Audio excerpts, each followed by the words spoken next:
vaccines aren't recommended for health workers, the DOH insists medical frontliners are still on top of the priority list. After almost 2 weeks of pork holidays, the Agriculture Department says it's now open to a higher price cap for pork.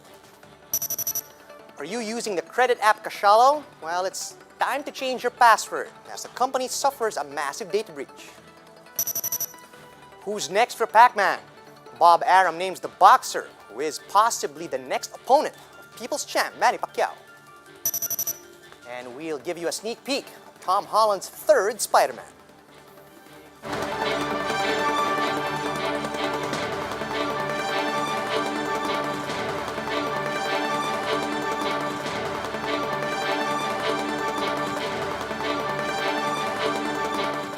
Fast, focused, and fearless. Here's everything you need to know as you jumpstart your day. I'm Charles Lejano.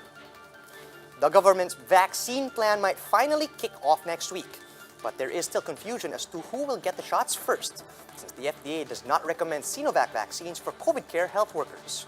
Greg Gregorio has the rest of the story. After a long wait, vaccines will finally arrive in the country. SINOVAC's COVID-19 shot, CoronaVax, will land on Philippine soil on Sunday, 6 days after securing emergency use permit. Top government spokesman Harry Roque says the president wants to personally welcome the jabs in gratitude to China. The 600,000 doses of donated vaccines is a testament to ties fostered by the two countries, says Chinese ambassador to the Philippines, Wang Xilian. If things go smoothly, Roque says vaccination may start immediately a day after. But in a joint statement, the Health Department and the National Task Force Against COVID-19 say its rollout is on hold pending recommendation of the advisory group. Una pa rin po dyan ang medical frontliners. Hindi po ipinagbabawal na ibigay ito sa health professionals. At kaya nga po importante na kunin natin ang panig ng mga doktor dyan sa UPPGH kung payag sila na magpaturok. So ibig sabihin po, pwede naman nating ibigay yan sa medical frontliners na talaga namang first priority natin. Wala pong pilitan. The Philippine General Hospital will likely receive the first doses. The Food and Drug Administration does not recommend SINOVAC for COVID care health workers, something that PGH will have to take into account. Ang aming pre-registration nagpakita na 94% ay merong consent for the vaccination. Malamang at nung aming kinuhang mga consent na ito, Pfizer vaccine ang aming pinaghahandaan. No? Ang aming initial survey, wala pang alam kung anong bakuna, lumalabas po 75% are willing to have the vaccine. There's no clarity yet if the president will be one of the first ones to be inoculated. Recall that the president prefers Sinopharm, but it has yet to apply for an EUA. It's also uncertain as to when the other vaccines will arrive. Recall that Pfizer and AstraZeneca are seeking an indemnity agreement, but Galvez says this should not be absolute. Kasi unfair po sa atin na sa isang manufacturer na natin yon, na isusurrender po natin yon. The country expects about 5.1 million doses by the first quarter and 24.1 million doses in the second quarter. Galvez says the bulk of these vaccines will arrive on the later half of 2021. For News 5, Greg Gregorio, we are One News. Health Assistant Secretary Eric Tayag said the SINOVAC shots will arrive at the Villamor Air Base in Pasay. From there, the shots will be transported to a storage facility where it will be kept between 2 degrees and 8 degrees Celsius. The vaccines will then be delivered to various vaccination hubs, as outlined in the simulation exercises conducted by the national government and local government units. And despite the FDA's recommendation not to use SINOVAC shots on COVID care frontliners, Tayag says health workers remain the top priority in the government's vaccination plan. Nananatili pa rin priority yung healthcare workers natin. Susundan po ito ng mga senior citizens. Susunod po yung mga kababayan natin na may pre-morbid conditions o meron na yung medical conditions katulad ng diabetes, cancer, may sakit sa puso. So ito po yung mga isasama sa priority. Susundan po ito ng mga indigents o mahirap nating kababayan. Pagkatapos po yung uniform personnel. So, ang tabayanan natin kung yan ay mapapalitan yung listahan ng naitag. But in a survey conducted by a local nurses union, they found that several frontliners are willing to delay inoculation until such time that a more effective vaccine arrives in the country. Recall that SINOVAC shots only yielded a 50.4% efficacy rate after phase 2 trials, compared to other brands that had general efficacy rates ranging from 76 to 95%. But in the survey that we conducted, were about 636 ang sumagot po doon sa ating survey. Ang 494 po or 76.5% ay nagsabing yes, they are very much willing. Kasi nakikita naman po nila yung benefit na ibibigay nito sa kanila, considering na high risk po yung kanilang gawain sa harap ng COVID-19 pandemic. Meron pong ilang bilang 115 na nagsabing undecided, mainly because gusto pa nila na makita na mabigyan talaga ng approval na i-implement ito sa ating mga health workers, yung mas mataas ang efficacy. Here are the biggest stories from the dailies. The Finance Department is exempting COVID-19 vaccines from tax, duties, and imports. Finance Secretary Sony told Business World that COVID vaccines will be included in the department's Mabuhay Lane, where tax and duty exemptions will be processed within 24 hours. This as the first batch of COVID shots are expected to arrive in the country on Sunday. The Philippine Star reports that the Agriculture Department is open to raising the price ceiling on pork products to around 310 to 340 pesos per kilo. This as the agency studies proposals from retailers and other industry groups who are protesting the low ceiling that's currently imposed on pork products.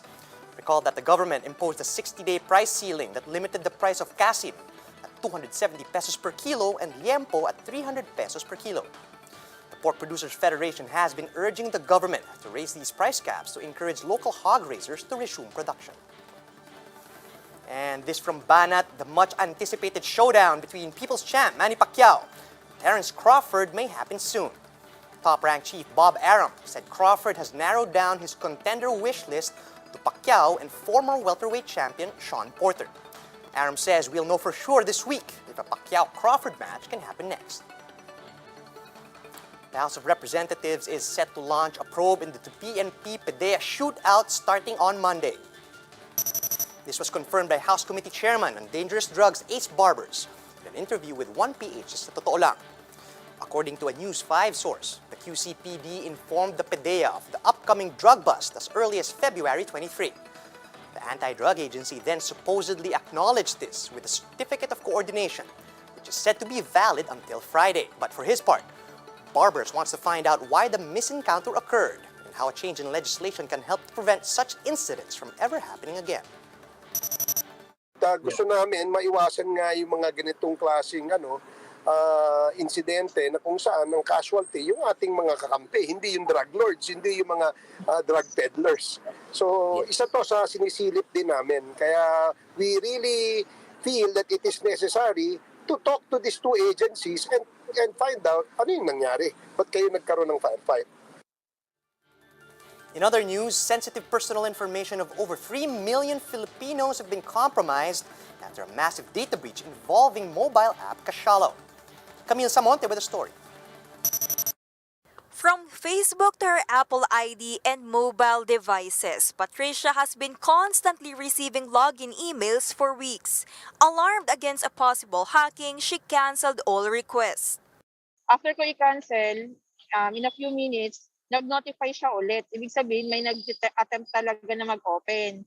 So, kinancel ko ulit siya. And then, after nun, after 2 hours, naka-receive ako ng email kay Cashalo na yun nga po, na yung database daw po nila ay na-hack. Kaya yung mga personal information is nakuha.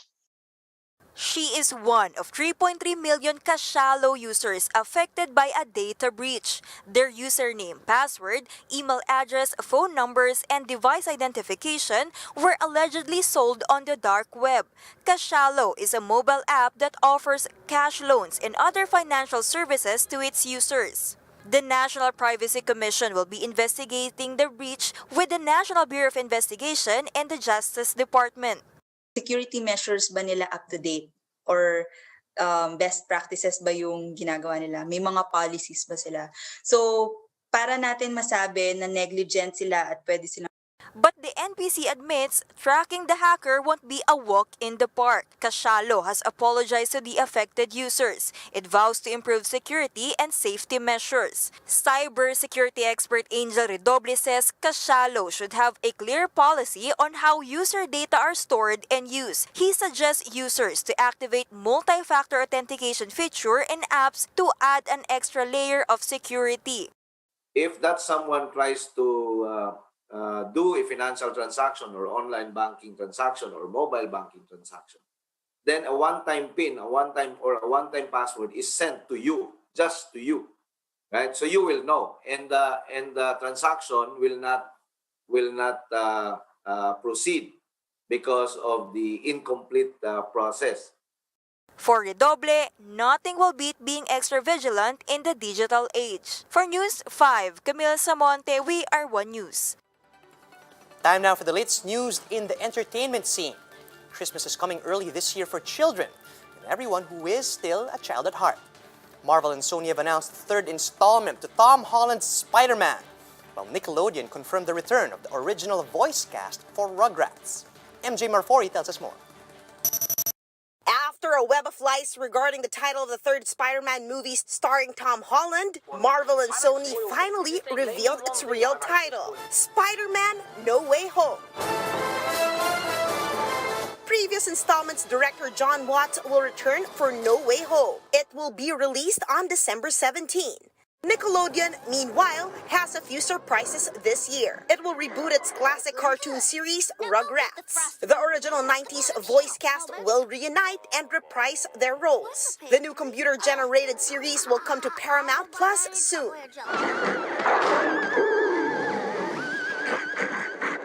Nickelodeon has also launched Avatar Studios, dedicated solely to its acclaimed series. The new studio is set to expand the Avatar verse from series to movies.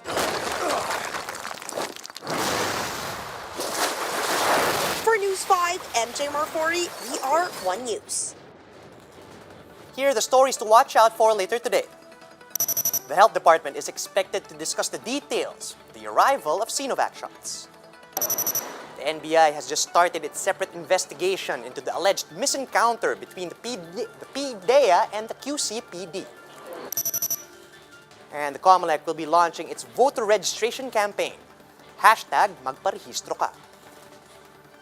And that's how the day is shaping up to be. Join us later at 10 a.m. as we monitor the day's biggest stories from sunrise to sundown. You can also catch One News on the Signal Play app.